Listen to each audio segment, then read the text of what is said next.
গাইবান্ধায় স্থানীয় কৃষি ব্যবসার সম্প্রসারণ এবং আধুনিকায়নের লক্ষ্য নিয়ে যাত্রা শুরু করল কৃষি সমৃদ্ধি প্রজেক্ট।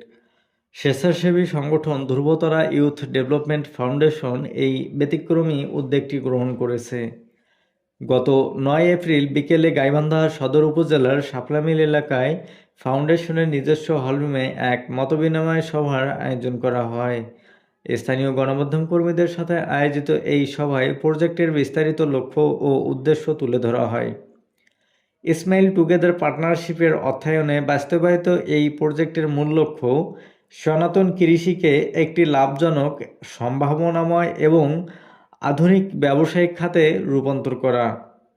ফাউন্ডেশনের নির্বাহী প্রধান অমেয় প্রাপন চক্রবর্তী বলেন, আমরা চাই তরুণ প্রজন্ম এবং স্থানীয় কৃষকরা যেন কৃষিকে কেবল জীবিকা নয় বরং একটি আধুনিক ব্যবসা হিসেবে গ্রহণ করে।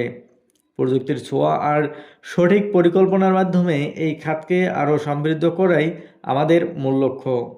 চলতি বছরের জানুয়ারি মাস থেকে শুরু হওয়া এই প্রজেক্টটি গাইবান্ধা সদর উপজেলার 4টি ইউনিয়নে পরিচালিত হচ্ছে।